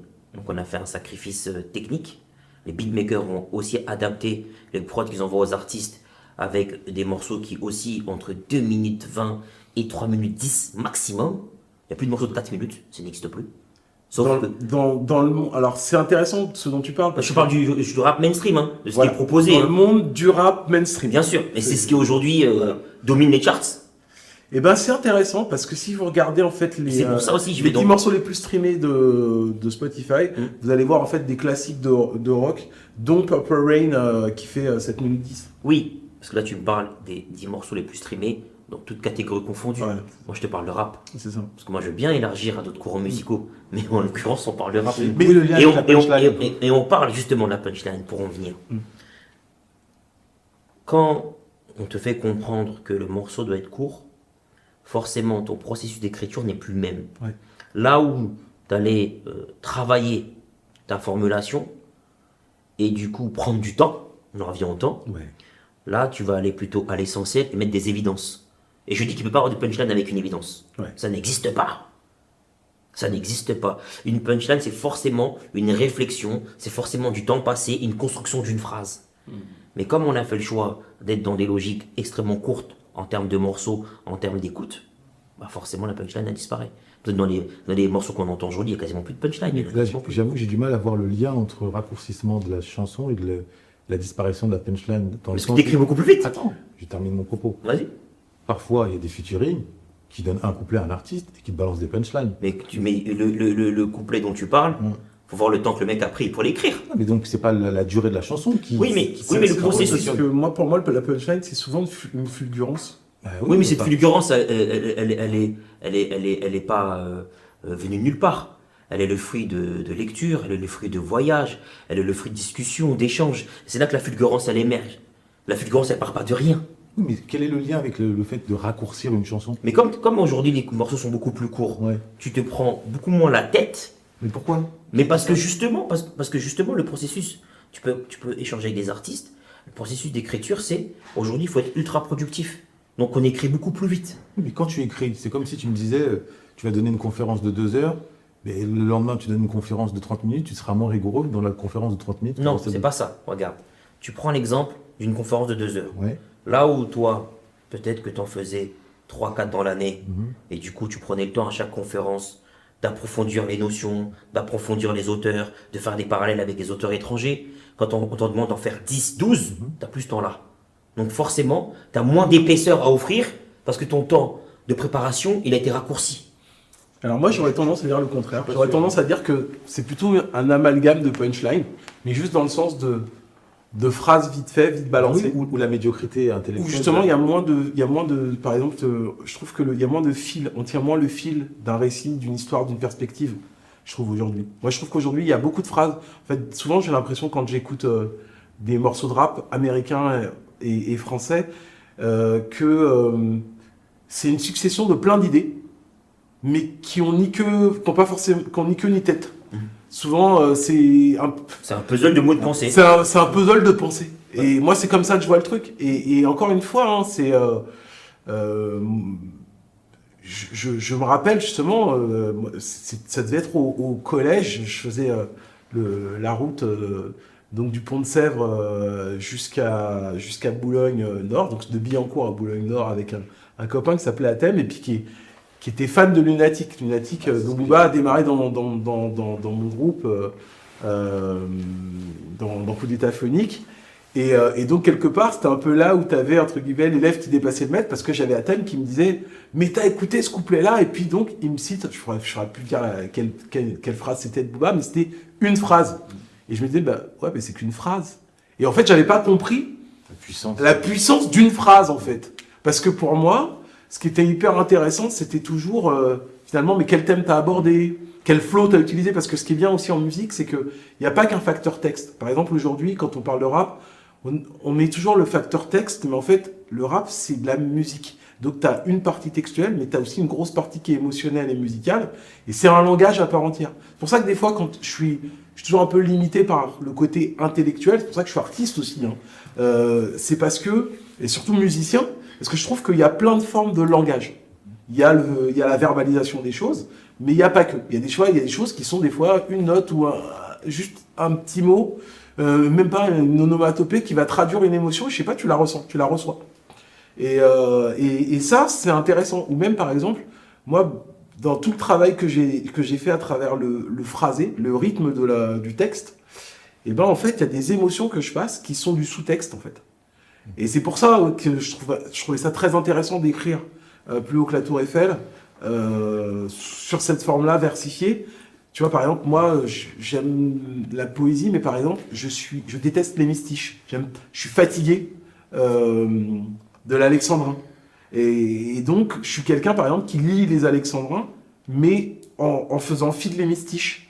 Et en prenant, par exemple, tu vois, j'aime beaucoup Rimbaud, par exemple, et ce que j'aime, c'est la structure de ses phrases, où la phrase ne s'arrête pas à la rime, en fait. Ouais. Et donc, souvent, moi, je poursuis pour qu'on ait vraiment la pensée de la phrase, finalement. Et ça fait un autre rythme. Il aimait beaucoup faire ça. Est-ce que tu dirais que, pour revenir sur Booba rapidement, qu'il a magnifié le rap par l'art de la punchline, qui est l'art de l'aphorisme, hein, faut quand même le rappeler. Ouais, c'est ça. C'est ça, c'est vraiment... Mais c'est vrai que l'aphorisme, pour moi, il a magnifié le rap, tout en l'enterrant, puisqu'en posant comme nouvelle norme la punchline, derrière, peu ont pu suivre cette exigence intellectuelle qui est très rare. Les philosophes, là-dessus je rejoins Beko, pour sortir un aphorisme, c'est des années, c'est de la réflexion, à part si tu as un don. Mais ça n'existe pas le don. Voilà. Donc, non, mais quand je dis à part ce type... Ça a été démontré que, en fait, ce qu'on appelle don, c'est les heures de discussion que tu as avec ta mère et ton père, les échanges que tu as eus quand tu allais faire du poney avec ton moniteur, et les expressions que tu as appris, des poèmes que tu as enregistrés, et qui ressortent à 20 ans, 21 ans, au détour d'un café. Ça n'existe pas le don, c'est un mensonge. Ah non, ça c'est ton point de vue. Ah oui, mais c'est ton point de vue. Moi, on fait de l'analyse scientifique ou pas, quoi. Moi, ce que je sais, c'est que... Non, en sciences sociales, il n'y a pas de science exacte. Moi, ce que je sais, c'est que concernant la littérature, il y a ce qu'on appelle le style. Un style. Bon, quand tu écris, il y en a qui ont un style, il y en a qui n'ont pas de style. C'est ça, ça relève du don. Oui, mais ce style-là, concernant Booba, il a une puissance. On peut l'apprécier, on peut le déprécier sur les à côté, sur sa culture du clash, et peut-être on l'abordera. Néanmoins, il a révolutionné le rap en transformant justement l'art du récit ou de la narration en tout simplement en déversement de punchline. Et ça a été tellement percutant. Seul le crime paix, l'homme de l'ombre, quand ils ont débarqué encore, ils étaient dans un collectif justement sous votre parrainage, à côté d'Ali. Moi, j'ai vécu vraiment ce tournant.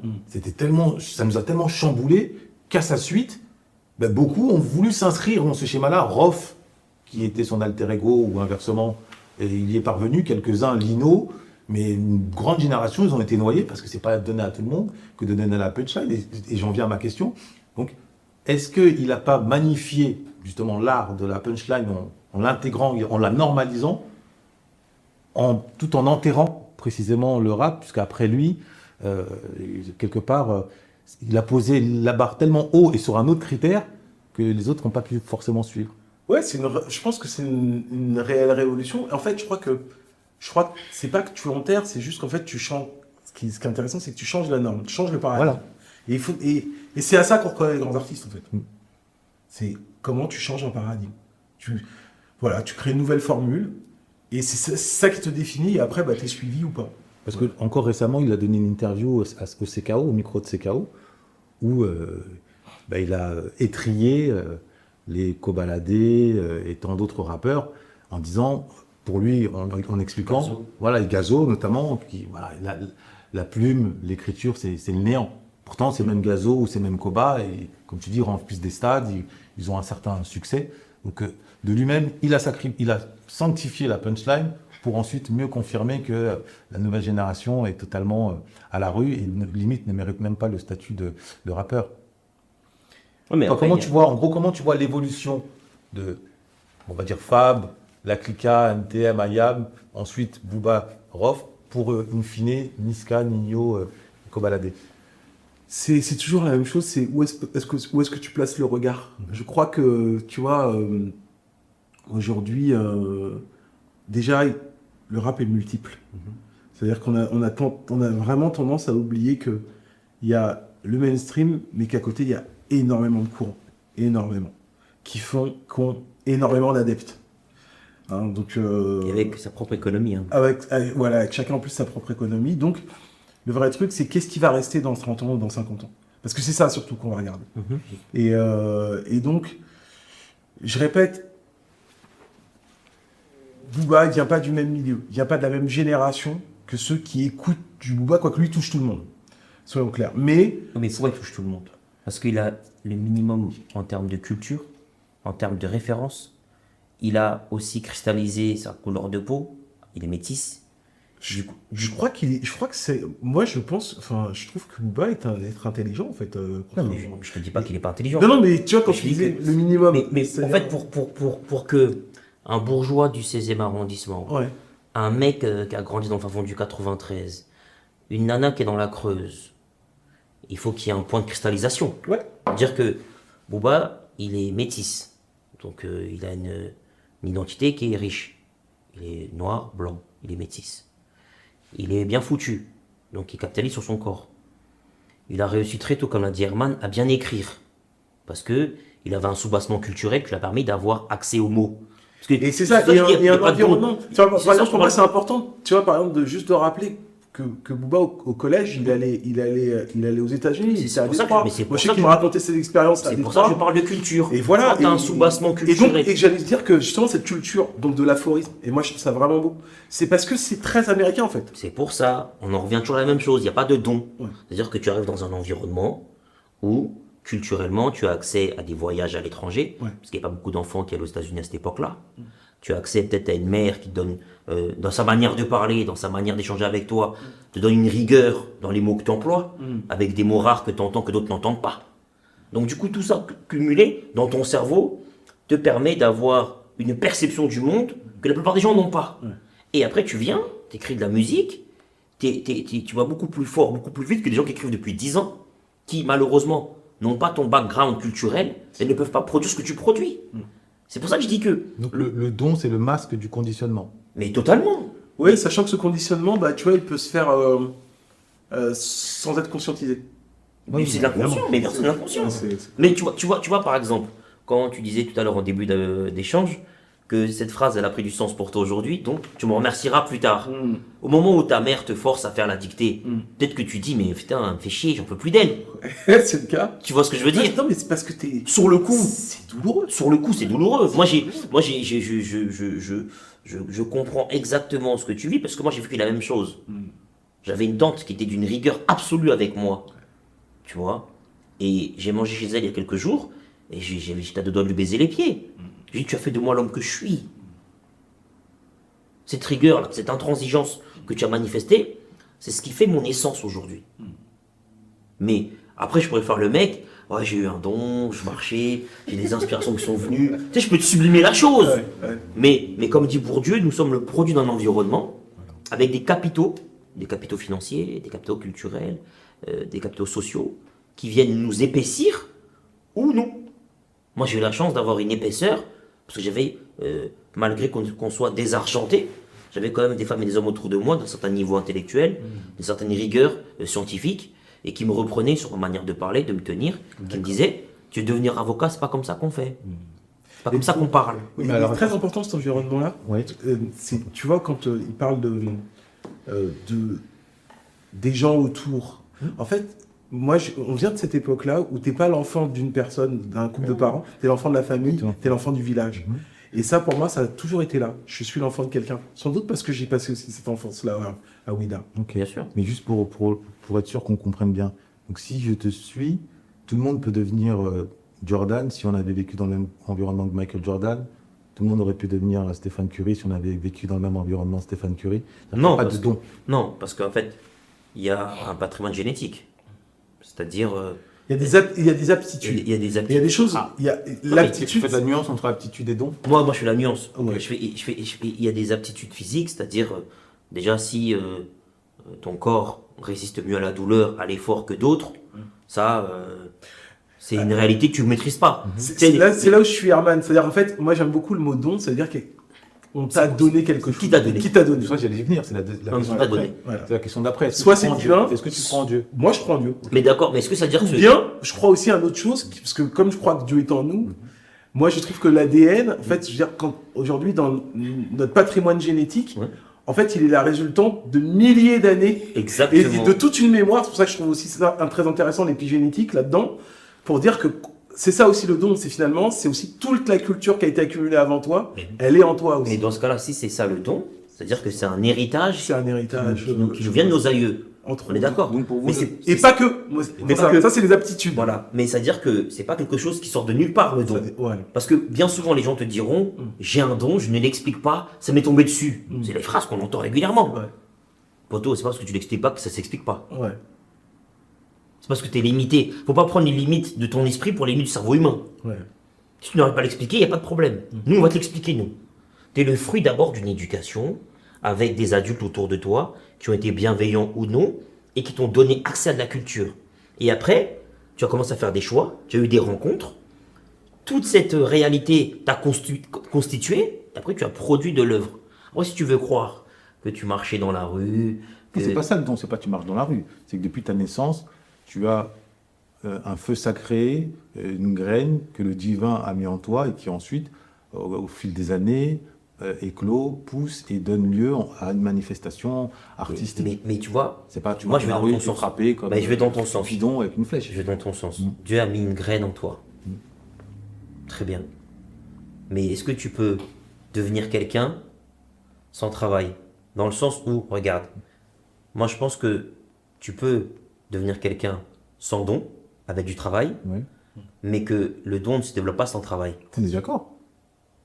Donc en fait, le don a une portée très limitée. À limiter, non. Le don fait que tout le monde ne peut pas devenir Jordan. C'est ça la différence. Tout le monde peut devenir basketteur professionnel si tu travailles beaucoup. Par contre, tout le monde ne peut pas devenir Michael Jordan. Ah oui, non mais après... C'est ça la différence. Mais toi, C'est que tu peux atteindre un niveau collectif, donc devenir basketteur professionnel comme des centaines et des centaines avant toi et après toi. En revanche, il n'y a qu'un Michael Jordan.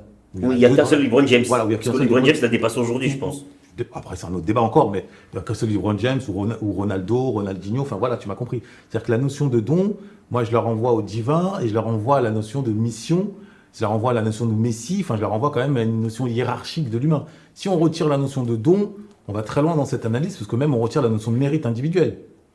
On retire beaucoup de choses derrière la notion de Mais il y en a qui croient pas au mérite. Oui, je sais, c'est pour ça que je dis ça. Mais Il y bon, a ça, c'est un autre débat. Bégodeau, il croit pas au mérite. Ouais, mais Bégodeau, ce serait bien qu'on puisse l'inviter. serait On aurait bien. beaucoup de choses à lui demander. Bégodeau, il croit pas au Mais mérite. justement, en parlant de Bégodeau, l'écrivain, et toi aussi qui es avec nous écrivain, je vais quand même lire un ou deux passages de ton ouvrage, même si tout ce que tu nous as évoqué est déjà suffisamment riche, et je t'en remercie. Page 19, pris entre esclavage, colonialisme et mépris, les vagues de la mer grondent en moi. Comme les canons du conflit entre Yoruba et Fon, français et portugais. Je compte le nombre d'années qui me séparent de l'histoire de mes oncles, de mes pères déportés en mer, vendus à l'autre bout du monde et noyés dans l'indifférence, attendant les réparations. Les tombes des ancêtres restent ouvertes, et de leurs plaies suppure la colère et la tristesse. J'encaisse. Passage assez poignant, c'est puissant.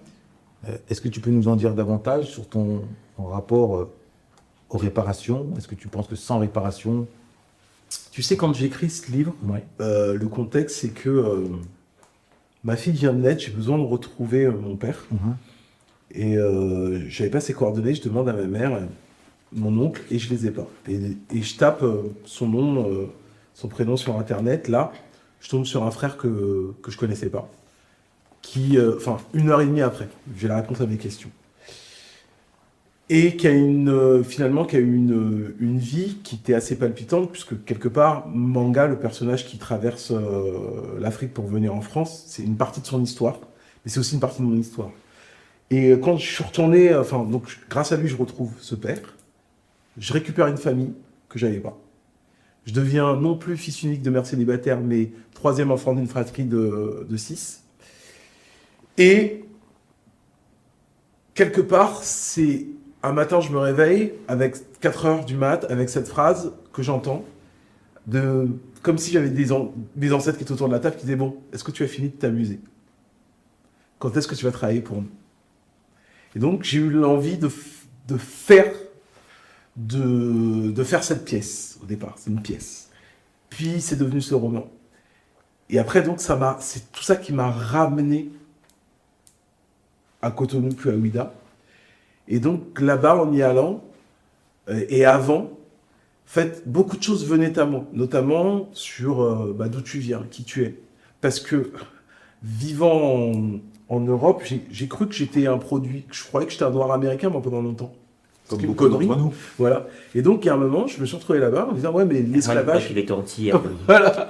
Non, non, c'est pas ce que j'ai dit. Non, j'ai compris, c'était pour Et, supporter l'infamie et tu vois, quand je me suis retrouvé au Bénin... du noir famélique, Et comme se réfugier dans l'identité C'est ça, antillaise. l'image que vous projetez par TF1 de l'Afrique, c'était douloureux à porter, Ouais. donc je reprécise au cas où, et que j'ai préféré me réfugier derrière l'image de l'antillais, ça me permettait de marcher dignement. Ouais. Voilà, c'était juste mon propos.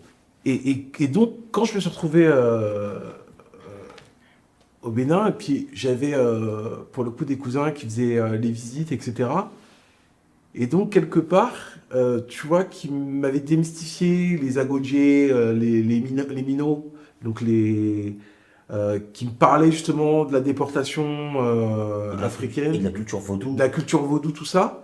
En fait, je me suis rendu compte que d'un côté de ma famille, en fait, on était donc des Agoudas, donc des revenus du Brésil. Et de l'autre côté, on est des fonds et même des Alou Moulani. C'est des gens qui viennent du Nigeria. Et donc, il y avait tout ça en moi. Et en fait, c'était un conflit parce que d'un côté, j'avais du sang blanc. Il y avait une partie de ma famille qui avait connu cet esclavage-là. Moi, je ne savais pas vraiment. Et de l'autre côté, j'avais des gens qui ont combattu ça. Et il y a tout ce paradoxe qui est là au Bénin. Voilà, avec ces grandes questions qu'on peut trouver qui a collaboré, qui s'est défendu. Et après, voilà, il y a tout un contexte encore qui raconte tout ça. Et donc, c'est complexe, en fait. Et donc, il y a eu ces conflits-là. Moi, je les ai vécus intérieurement, en fait. Mais alors, finalement, pour moi, j'étais assez aligné du fait d'avoir grandi là, d'avoir fait ma petite enfance là-bas. Et et j'ai envie de dire d'avoir continué à pousser dans la culture béninoise. Mais quelque part, en fait, j'ai souvent été comme ça un peu en opposition ou en dichotomie, par exemple avec tes camarades qui sont nés ici et qui ont poussé, qui ont vécu en quartier, qui sont toujours restés dans le même quartier. Et moi, je connais, comme je disais, moi, j'ai toujours marché avec le sentiment d'être l'enfant de quelqu'un, l'enfant du village. Et donc, en fait, par exemple, mes notions de bien et de mal, c'est toujours là. Et je me disais, et j'avais un conflit parce que j'avais envie de faire comme mes copains. Donc, des fois, faire des conneries. Mais en fait, il y avait un truc, une espèce de voix qui fait, non, tu restes là. Tu ne vas pas là-bas. Intéressant ça. Ok. Et donc, c'est intéressant. Voilà comment c'est.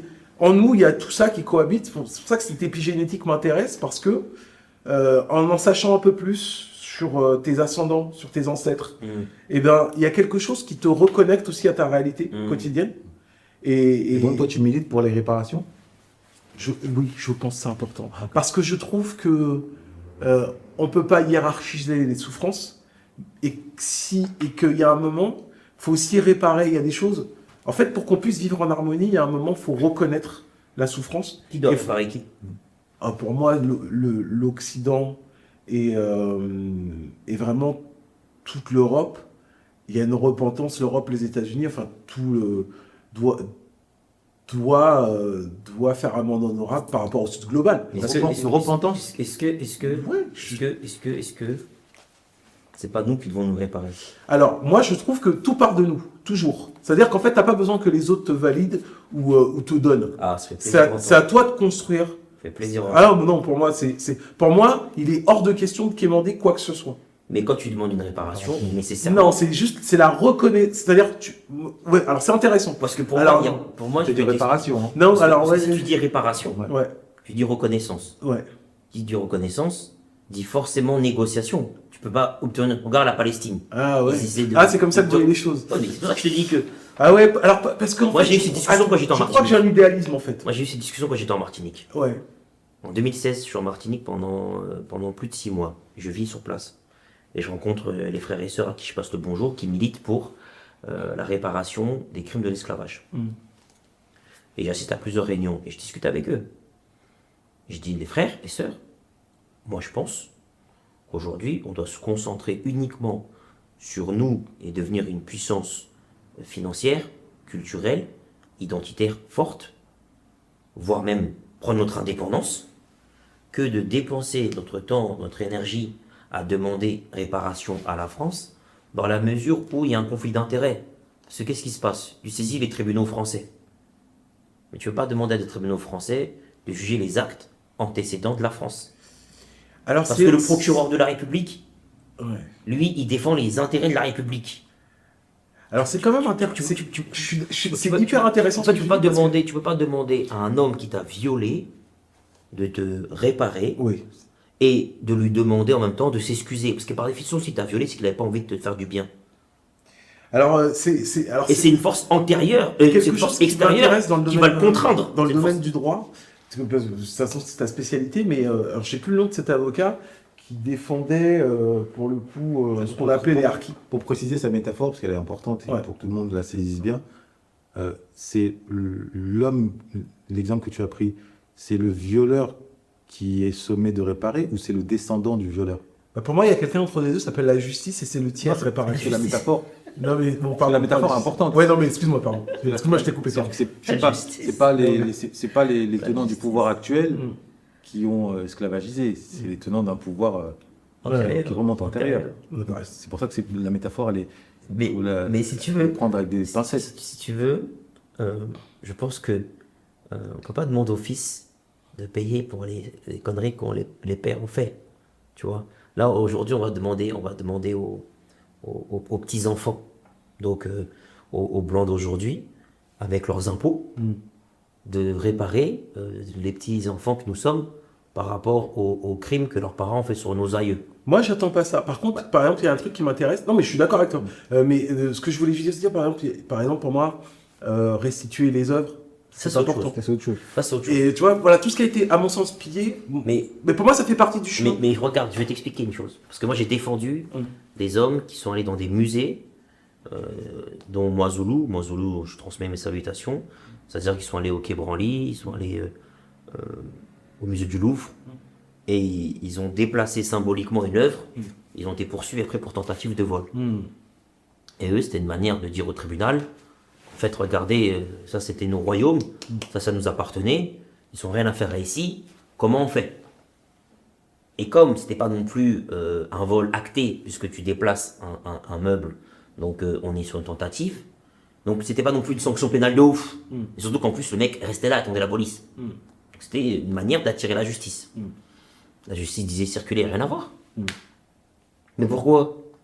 Parce que la justice, elle dépend d'un ordre établi. Qui dit ordre établi, dit poteau, t'as vu, le Louvre, c'est des millions et des millions et des millions par an. C'est pas Kirikou là avec son béret, c'est 2-3 soldats derrière lui en pacotille qui vont venir mettre à mal une économie qui génère de l'argent à toute patate. Et si la France fait partie des pays les plus visités au monde, c'est parce qu'il y a ses musées. Donc non seulement on va pas lui donner du crédit, mais on va le condamner à du sursis par rapport à une volonté de lancer l'alerte sur les œuvres qu'ont pris les Occidentaux à nos aïeux. C'est pour ça que je dis que le canal emprunté n'est pas le bon. C'est un avocat qui te dit ça. Par contre, le canal de la honte, faire prendre conscience aux Occidentaux qu'en réalité, poteau, vous n'êtes pas si intelligent que ça, vous n'êtes pas si puissant que ça, parce que toute votre économie et votre histoire repose sur le massacre et le pillage de nos aïeux, là c'est autre chose. Là le bourgeois fait moins le malin. Ça dépend. Il y en a qui sont fiers, ils se disent on est Non. Je te laissais parler. Oui. Je n'ai même pas terminé mon propos. Oui, vas-y.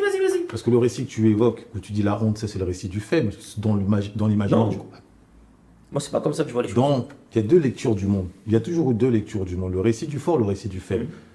Les mots comme pillage, barbarie, c'est le vocabulaire du faible. C'est le lexique du faible.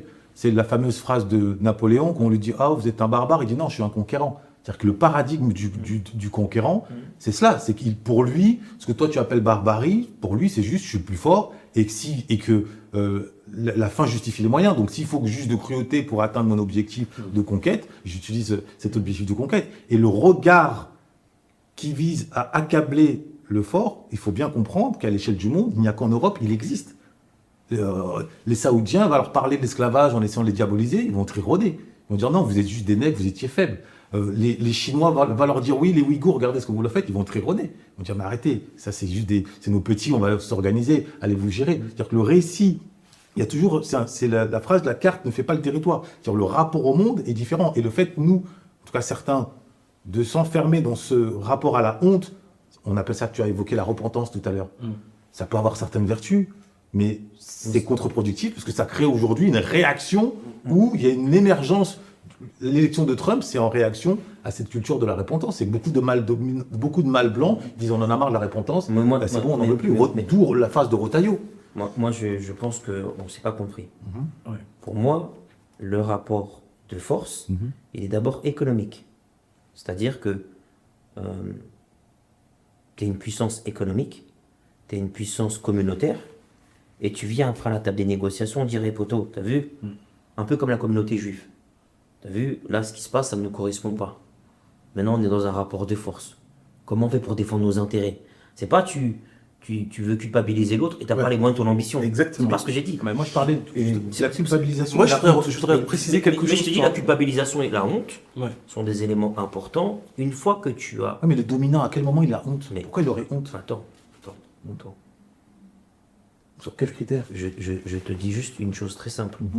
Si tu es en capacité d'avoir une puissance économique, d'avoir une puissance intellectuelle qui s'unifie, tu peux avoir un rapport de force qui s'inverse. Je prends l'exemple de la communauté juive qui a été une victime de la Shoah, qui, en sortant de la Shoah, via différents organismes, s'est structurée pour obtenir réparation. Et qui, aujourd'hui, instaure un rapport de force partout où elle se trouve. Parce qu'il y a une structure. Parce qu'il y a des hommes d'affaires, parce qu'il y a des intellectuels, parce qu'il y a des avocats, parce qu'il y a un certain nombre de femmes et d'hommes qui sont structurés en lobby. C'est une réalité, je ne l'invente pas. C'est ça. Ils s'en cachent même pas. Et il y a énormément de lobbies qui Voilà. À quel moment la honte? Mais quand ils font culpabiliser la France par rapport à son comportement qu'elle a eu C'est ce que j'ai dit, ça ne fonctionne qu'en Europe. À l'échelle du monde, la honte, ça ne fonctionne pas. Oui, mais ça permet déjà des réparations. En Europe, mais à l'échelle du monde, et même en Europe, il y a une réaction. C'est ce que je suis en train d'expliquer. C'est-à-dire que la culture de la repentance basée sur la culture de la honte, les sanglots de l'homme blanc, il y a toute une littérature là-dessus. Aujourd'hui, c'est en train de, j'allais dire, le chant du cygne, c'est en train de mourir. Oui, mais si, Parce qu'ils sont en train de mesurer, je termine là-dessus, la nouvelle génération de dirigeants, ils sont en train de réaliser que ça s'est retourné contre eux. Dire, ok, la honte, qui est la conséquence de la compassion, de l'empathie, qui est l'une des conséquences de leur christianisme, de leur bienveillance, en définitive, ça profite aux autres qui, ils en usent, ils en abusent, et ça les désarme moralement. Quand J.C. Vance, l'un des bras droits, des bras armés de Trump, il vient en Allemagne. Voilà, il vient en Allemagne. Qu'est-ce qu'il leur fait? Il leur tire les oreilles en leur faisant comprendre, en gros, qu'ils sont faibles, qu'ils se sont affaiblis. Les Occidentaux, vous êtes devenus faibles. Entre guillemets, vous avez perdu votre virilité. Il serait temps de reviriliser votre mental et de laisser de côté les histoires de la repentance. Trump, il arrive au pouvoir, il met de côté toutes les politiques culturelles visant justement à promouvoir l'affirmative action. Ça reste toujours dans cette même logique, c'est que, attends, cette histoire de honte là, ok, on a fait peut-être du mal selon leurs critères à eux, mais en définitive, le monde fonctionne comme ça. De Jules César à Gengis Khan, en passant par l'Empire des Ming, c'est le plus fort qui gagne. Après, en interne, on crée une morale, mais à l'échelle internationale, l'homme est un loup pour l'homme. C'est leur logique et ça a toujours été la logique mondiale. Donc la culture de la honte, il faut bien prendre conscience qu'elle ne fonctionne pas à l'échelle de l'humanité. Elle fonctionne qu'en Europe et encore, elle est en train de vivre ses dernières heures peut-être. Moi, ce que je te dis, c'est que aujourd'hui, on est aussi sur le terrain de la communication. On est sur le terrain de la diplomatie, on est sur le terrain du rapport de force. Moi, je pense que si demain, un certain nombre de... Et il y a eu des restitutions qui ont eu lieu. Ouais, mais... Enfin, Si. oui, il y a des choses qui sont de l'ordre du symbole. Voilà. Il y a eu des restitutions. Et si on veut accentuer les restitutions les plus importantes et celles qui rapportent le plus d'argent à l'État français, nous devons nécessairement passer par cette structure, ce lobby, ce rapport de dominant-dominant. Parce qu'aujourd'hui, si tu fais une manifestation devant le Louvre de 14h à 18h, tu rentres chez toi après, en termes de rapport de force, en termes d'impact, c'est pas grand-chose, tu vois. Après, c'est bien pour la symbolique, il faut respecter les gens qui ont manifesté. Mais il faut qu'il y ait une structure, il faut qu'il y ait un lobby. Et à ce moment-là, on peut, sur le terrain économique, sur le terrain intellectuel, voire même militaire, commencer à négocier de gré à gré avec la France, tu vois. Et c'est complètement transposable au monde de la culture. Bien sûr. Oui, il y a un moment, justement, il y a Si t'as besoin, pas de lobby, t'es mort. il y a besoin voilà, de Tu faire... milites toujours pour les réparations ou pas? Ou c'était une période de ta vie où tu as évolué sur cette dans ce question? que j'entends, en fait, je suis quand même, finalement, ma pensée, elle est plutôt proche de la vôtre. Donc, je pense que c'est le mot, en fait, ce qui m'intéressait. Pourquoi j'ai utilisé ce terme-là? C'est parce que je pensais beaucoup à... comment on appelle ça? Aux sanctions. Je pensais à la prison, au monde de la prison, parce que j'ai travaillé 8 ans dans l'univers carcéral où je montais des studios et tout ça. Et je pensais, en fait, à la pédagogie réparative. C'est-à-dire, enfin, j'ai plus le terme en tête exactement, mais en gros, c'est quand on fait rencontrer à des gens, à des criminels, c'est comme ça qu'on les appelle, aussi des victimes, pas les victimes de leur code. Et en gros, il y a une réinsertion comme ça qui passe par le fait de... Prise de conscience, de mal commis. Voilà, et comme, bon, il faut dire que je suis un idéaliste, hein. Je suis un idéaliste, il y a une part de moi qui est idéaliste, qui est là, donc j'ai un sentiment que, en fait, l'humain peut aspirer à plus que ce qui a déjà été fait. Et donc, j'ai cet idéalisme de croire qu'on peut ramener des gens autour de la table pour, à un moment, ramener de l'empathie. Ce qui est, dans le monde que j'ai actuellement, je ne le vois pas. Donc, effectivement, nous sommes dans un monde de rapport de force, donc ce rapport de force devient un outil, ça devient nécessaire. Pour la survie. Pour la survie du plus faible. Sinon, tu finis comme les Amérindiens. Voilà, c'est pour la survie du plus faible. J'aspire à croire que justement, une fois qu'on est outillé pour pouvoir être aussi fort que son adversaire, voire plus fort, qu'il peut y avoir autre chose. Mais c'est là, je suis à un autre niveau. Tu nous en parleras dans ton prochain ouvrage. Voilà. Il faut clôturer. Pour préciser pour un point, oui, on va pas tarder à clôturer. parce que tu évoques l'empathie raciale. On avait eu un échange avec Douce Dibondo, la sœur très brillante qui a rédigé l'ouvrage La charge raciale, qui milite aussi pour cette empathie raciale, pour susciter au sein de l'Occident par un militantisme chevronné qui repose sur les mêmes principes de l'Occident. Donc, mettre l'Occident face à ses propres principes. Je considère que ma question m'a échappé. Bon, elle reviendra peut-être, c'est pas grave. Tu as écrit « J'ai quitté mon pays pour changer de peau ». Tu peux nous expliquer cette phrase, s'il te plaît? En fait, dans l'idée de... justement, on est dans l'empathie. C'est-à-dire que pour connaître le monde, il y a un moment... Il faut pouvoir se mettre dans la peau de quelqu'un d'autre et regarder d'où on vient différemment. C'est-à-dire que finalement, je crois que c'est en venant en France que j'ai redécouvert mon africanité et donc tout le rapport que j'ai aujourd'hui au Bénin est différent. Donc j'ai un autre regard. Moi, en retournant au pays, en voyant les Béninois dans ce qu'ils sont dans leur réalité, je vois des gens hyper compétents, toujours avec, presque surqualifiés pour tout, parce que le pays n'a pas assez d'opportunités pour les gens. Et qu'on a peut-être un peu trop misé sur les diplômes intellectuels, alors qu'on a besoin en fait de diversifier toute une population, etc. Mais par contre, j'ai vu que en fait, là où on va dire de moi que je vais essayer d'aller vite, que je suis un peu exceptionnel parce que je suis très travailleur et tout en France. En fait, mon modèle, je l'ai vu à l'échelle d'une nation. Et quelque part, quand j'étais au Bénin, je me suis dit finalement, en fait, ici, il y a énormément de gens hyper actifs, hyper inventifs, etc. Et je me suis dit, ça m'a permis de redescendre d'un niveau et en même temps de continuer à travailler dans mon excellence, quoi. Tu verrais Kémy Séba, président du Bénin? Je pense que c'est quelque chose qui s'envisage. En tout cas, il y a toute une jeunesse qui se retrouve à travers son discours. Ok, merci. Et toi, tu souhaiterais qu'il atteigne cet objectif? Moi, je fais toujours... En fait, il y a des réalités... Tu vois, regarde, je ne veux pas faire la langue de bois, mais il y a des réalités qui sont des réalités béninoises. Je ne suis pas au pays. Donc, il y a des réalités, c'est hyper important que les gens, justement, soient dans leur réalité. Moi, je reste en France, c'est-à-dire que mon regard, il est toujours éloigné et je voudrais éviter d'être sur ces positions. Il y a des choses que je vais considérer de l'ordre de l'intime et des choses, voilà, pour moi, la parole, elle est publique. C'est-à-dire dire des choses là, maintenant, ici. Et peut-être que je vais me les épargner parce qu'il y a une réalité là-bas que je ne maîtrise pas. Que je ne maîtrise pas, que je ne connais pas. Ok. Bonne manière de botter en touche. Dernier passage de ton ouvrage, qui d'ailleurs clôture l'œuvre. Je ne vais pas te faire croire qu'ici la vie est belle. Je me dis trop souvent qu'on doit construire nous-mêmes. Je devais m'en aller pour trouver mes repères. Je me demande encore si j'ai bien fait de le faire. Tu clôtures en questionnant la migration et surtout, tu convoques le devoir de construire par soi-même.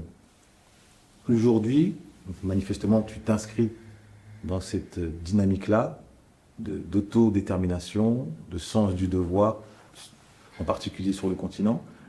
Déjà, est-ce que tu peux nous en dire plus et surtout comment, à ton niveau, ça se traduit? Moi, j'ai cette phrase de Cheikh Anta Diop qui dit il faudra faire preuve de rigueur et d'excellence. Et dans ça, il y a cette idée que, tu vois, seul t'avances plus vite, mais ensemble, on va beaucoup plus loin. Donc pour moi, oui, c'est le moment de construire, c'est le moment de réfléchir de manière rigoureuse, de manière fine, de comprendre tout ce qui se passe, tous les enjeux. Et on peut réfléchir de manière rigoureuse sans écrire, selon toi? Eh bien, au vu de tout ce qu'on s'est dit, non. En fait, pour moi, il y a deux choses qui sont convoquées. Il y a le cœur et la tête. Mais c'est important de toujours laisser une place pour le cœur. Maintenant, au niveau de... Mais il y a une hiérarchie. Où il y a une hiérarchie, c'est-à-dire que dans le monde dans lequel on est dans un monde où le conflit et la rivalité est au cœur du sujet. Donc là, on a besoin d'être outillé. Donc d'être formé. Et pour ça, il faut un récit. Il est écrit. Il faut une structuration intellectuelle. C'est écrit. Il faut un programme. Quelque chose qui va résister au temps. Donc, il y a toujours la culture orale, mais ce n'est pas suffisant dans le monde dans lequel on est. Et c'est pas pour rien que le cerveau est au-dessus du cœur. Intéressant. Il y a un truc qui est au-dessus du cerveau. Fondamental. Ça s'appelle l'âme. moi, je l'entends. Mais les gens ont tendance à croire que l'émotion doit l'emporter. Et je dis tout le temps, si tu crois en Dieu et tu crois en la construction du divin, il a fait les choses avec grandeur. Il n'y a rien qui est laissé au hasard. S'il a mis ton cœur en dessous de ton cerveau, c'est peut-être pas pour rien. Pour le dire autrement, beaucoup mettent sur un pied d'égalité la culture de l'oralité et la culture de l'écriture. Est-ce que tu Et fais même partie de cela? beaucoup mettent au même niveau la raison et le cœur. Ouais. Est-ce que tu fais partie de cela? Comme si on avait notre cœur qui était là. Je crois que j'ai pas assez réfléchi à la question. Ok. Mais tu reviendras tout. Mais par contre, tu sais, je crois que par exemple, si je pense à la résilience de la musique africaine, américaine et même la musique africaine, le blues, le ski, tu vois, le fado, tout ça, ça a traversé le temps et les époques. Tu as vu Sinners? Oui. Et ça traversait le temps et les époques et ça nous a touchés. Et tu vois, c'est passé par le son. Parce qu'il faut pas. C'est autre chose, le son. Mais j'allais te dire, tu vois, c'est pour ça que quand je Le parlais son, c'est une écriture vocale. C'est quelque chose qui reste sur un CD. mais pas. Je veux dire, le CD, ça a été inventé en 1914. Ouais. Non, pas le CD, excuse-moi, mais le support, les supports de gravure. Donc j'ai envie de te dire, avant, ça existait quoi. Ce blues-là, il existait avant la gravure. Non mais. Je parle de la diffusion. Il parle de la diffusion. Non, je te parle juste que finalement, l'oralité, ça traverse et ça transcende le temps. Oui, mais c'est localisé. Et j'allais dire aussi donc que tout ça c'est vibratoire et ces vibrations justement elles ont fait de nous ce que nous sommes Oui, aussi. mais Kondo, pour aller dans le sens de ce qu'Arlin t'explique. Je suis pas en opposition, je suis en complément. Mais tu vois, cette oralité-là qui a traversé le temps, c'était possible parce qu'il y a le compact disque, il y a le vinyle qui a cristallisé ces morceaux et pour que ce soit diffusé dans le monde entier. Pour qu'un mec qui soit en Norvège écoute le blues ou la soul qui est aux États-Unis, sans croiser ces gens, c'est qu'il y a eu une compilation de ces morceaux sur un disque, sur un vinyle, qui leur a permis depuis Oslo ou depuis je ne sais où dans les pays scandinaves, d'avoir accès à cette culture. Prenons les choses autrement. Je crois que c'est parce qu'il y a eu une émotion qui a été produite par ces chants qui ont traversé les générations et le temps qu'on a eu envie de fabriquer toute cette technologie. Ah oui, moi je dis pas le contraire. Mais Non, je dis juste que l'oralité. l'oralité. En fait, ce que j'essaie de dire, c'est que dans le son et dans les mots et dans le son, il y a quelque chose en fait qui fabrique. En fait, on dit que la pensée elle est créative. Ouais. Et donc là-dedans, ça veut dire qu'aussi, dans ce qu'on dit, il y a quelque chose qui va modifier le temps et l'espace. Bien sûr. Et c'est pour ça que c'est aussi intéressant, c'est-à-dire que pour moi c'est pas à opposer, mais c'est pas à hiérarchiser, c'est-à-dire que il y a l'idée de l'intellect est nécessaire, produire de l'écrit c'est nécessaire, dire est nécessaire. On dit les deux. Tu penses qu'on peut atteindre le vrai sans écrit? Oui, c'est parce qu'en fait pendant des millénaires, il y a eu de la pensée qui a été transmise sans écriture. Ça ne veut pas pour autant dire que cette pensée touchait le vrai. Moi, je me réfère par exemple à l'Égypte antique, qui est le berceau du génie humain, de la mathématique, qui, tout à fait. qui voit un culte au dieu de la vérité, Thoth, qui était à la fois le dieu de l'écriture. Donc, ils sont les premiers à avoir compris que l'accès à la vérité, qui est l'accès à la précision, passe Via les papyrus, passe par l'écriture. On va faire l'économie. Et il y a les papyrus, il y a les gravures qu'il y avait sur différents endroits bien précis pour que l'information circule et soit accessible. Mais on en reparlera une autre fois.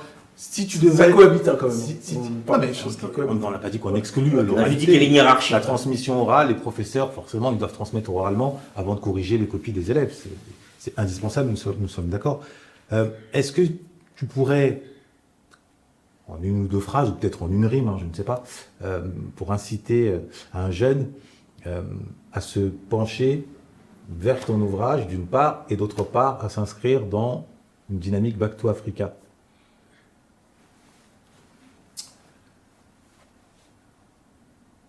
On avait dit de nous qu'on était une sous-culture.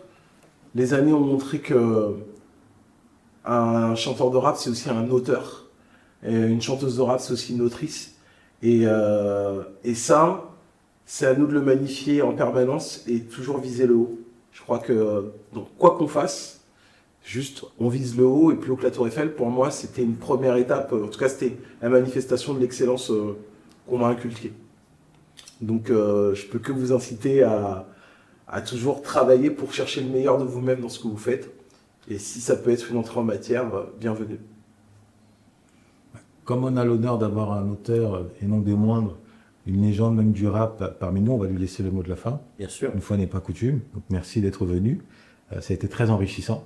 J'espère que nos frères et sœurs qui vont écouter vont se prendre le temps de réécouter, d'analyser. Beaucoup de choses ont été dites de manière subtile. Encore davantage de choses ont été écrites de manière riche, poétique. Il s'est allié, et ça c'est tout à ton honneur, le cœur et la raison, ce qui n'est pas toujours évident. Tu mets la poésie au service de la réflexion et la réflexion au service de la poésie. On t'en remercie. La librairie africaine, c'est également cela. Inviter des auteurs qui nous font l'honneur de leur présence. Évidemment, les bousculant un peu, c'est normal. Hein. Il ne s'agit pas de servir la soupe. On n'est pas au Ritz ou au McDonald's. On est plus table ronde de la réflexion. Toujours dans la même optique, susciter en vous le goût de l'élévation par la connaissance individuelle via la lecture, via l'écriture, la connaissance collective via le partage, via le débat contradictoire, dans le respect. Un désaccord, ce n'est pas une déclaration de guerre. Un désaccord, ce n'est pas une insulte. Un désaccord, c'est juste un autre angle de vue. Et l'idée étant de comprendre que la vérité, c'est une œuvre inachevée. Chacun vient apporter sa pierre à l'édifice dans le but d'agir, pas uniquement de rentrer dans un exercice masturbatoire. Penser pour agir efficacement. Et agir efficacement pour encore mieux penser. Voilà, en un mot, ça se résume. Lisons ou mourons.